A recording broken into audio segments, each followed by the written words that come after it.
Bismillahirrahmanirrahim. Assalamualaikum warahmatullahi wabarakatuh. Bapak-bapak, ibu-ibu, mas-mas, mbak-mbak, khususnya adik-adikku sekalian yang dirahmati Allah dimanapun Anda berada. Kembali di IIP Channel bersama saya, IIP Wijayanto. Kali ini kita akan membahas tema mantan akan datang ke rumahmu untuk menyampaikan undangan pernikahannya, kesempatan untuk mengutuknya langsung di depan, ya. Nah, jadi mantan menghubungi ini. Keperluannya adalah untuk mengantarkan undangan pernikahan. Baik dia bilang secara langsung kebutuhannya, ataupun kita sudah mendengarkan berita-berita bahwa mantan akan menikah dengan orang ketiga. Ini kan zaman media sosial ya, tidak sulitlah untuk mencari informasi kalau mantan akan segera menikah dengan orang ketiga. Nah, pertanyaannya, apakah kita harus ketemu dengan mantan atau kita menghindar saja dari dia? Ya tentu akan sangat kembali kepada kekuatan mental kita. Tapi ini sebenarnya kesempatan yang amat sangat berharga dan langka untuk bisa ketemu mantan secara langsung, ya. Dan itu adalah kesempatan kita untuk mengutuk dia secara langsung di depan dia. Tentu tidak dengan marah-marah, ya. Tentu tidak dengan suara yang keras begitu, dengan membentak-bentak, tidak ya. Tetapi ketika kita mengutuk di dalam hati mantan yang sudah mengkhianati kita, dan itu pun masih sangat percaya diri datang untuk memberikan undangan pernikahannya, kita mengutuknya dalam hati nih. Ya, kita wajahnya tersenyum dan kita diam. Tapi kutukan itu dikeluarkan oleh hati kita, dan mantan itu langsung ada di depan kita, maka insya Allah kutukan itu akan memberikan pengaruh yang amat sangat kuat kepada orang yang dikutuk tadi. Ya, kita bisa melihat itu.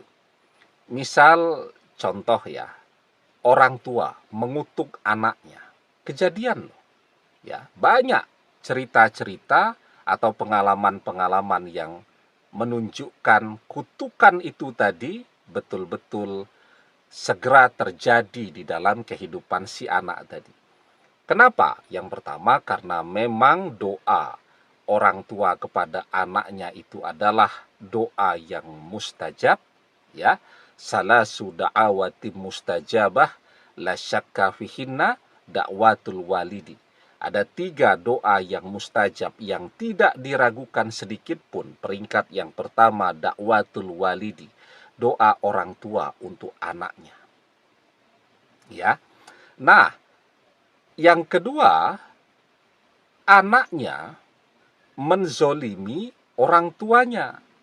Ya, misal mengkhianati orang tuanya. Ya, dipasrahkan sepeda motor untuk sekolah, nggak taunya sepeda motornya dijual.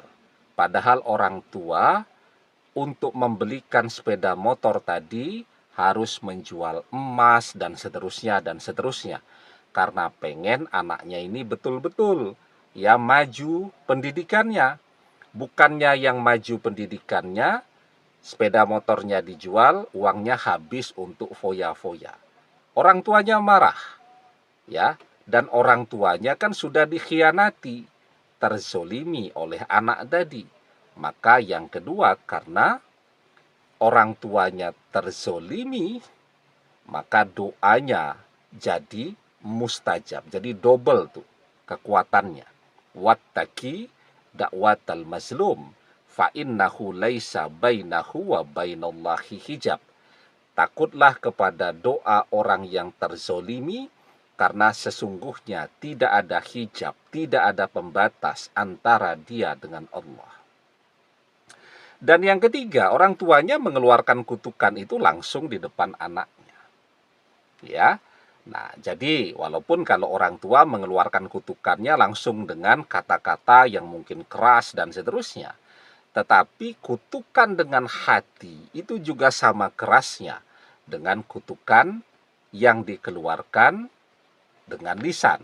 Karena sesungguhnya apa yang dimunculkan lisan itu, itulah yang dirasakan oleh hati. Ya, jadi misal nih ya, orang yang mengutuk itu adalah orang yang bisu, tidak bisa bicara. Ya, artinya dia bisa mengutuk dengan hatinya saja. Ya, kekuatannya sama dengan kutukan yang dikeluarkan dengan lisan. Nah, maka ketika mantan ya akan mengantarkan undangan pernikahan, sebenarnya ini kesempatan bagi kita untuk mengutuk mantan secara langsung. Misal kutukan yang baik, ya, kita masih berharap dia balik kepada kita. Ada waktu di mana kita berdoa agar mantan kembali kepada kita kan, tapi mantannya jauh, dia ada di rumahnya. Nah, sekarang ada kesempatan kepada kita. Entah itu kita akan mengutuk dia, entah itu kita akan berdoa agar dia kembali kepada kita, dan kita punya kesempatan berdoa secara langsung di depan dia. Ya. Nah, kutukan itu kan bisa juga agar dia kembali. Ya, kita mengeluarkan kutukan di dalam hati karena dia mengkhianati kita, maka dia akan balik nyungsep kepada kita. Kan bisa.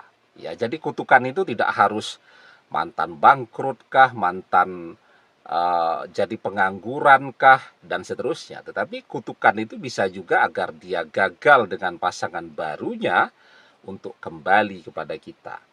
Nah, itu kenapa zaman sekarang banyak sekali orang baru nikah, ya 3-4 bulan, ya paling lama setahun gitu, tapi sudah bercerai. Ya, tanpa mereka sadari, karena tadi ya kutukan dari mantan-mantannya yang pernah dia khianati. Di hari pernikahannya mantannya datang. Ya, dia tersenyum, mengucapkan selamat. Tetapi hatinya mengeluarkan kutukan, ya, agar pernikahan ini segera hancur berantakan, ya, karena dia mengkhianati. Maka apa yang jadi kutukan dari mantannya yang datang pada pesta pernikahan itu tadi akan kejadian. Nah, jadi sekarang tentu itu adalah kesempatan bagi kita, entah mau mengutuk mantan, entah mau berdoa agar mantan balik dan gagal dengan calon suami atau calon istrinya. Jadi zaman sekarang kan ya, jangankan orang baru jadi calon suami atau calon istri kan, orang yang sudah menikah pun yang bercerai banyaknya luar biasa. Ya, apalagi yang baru akan menikah.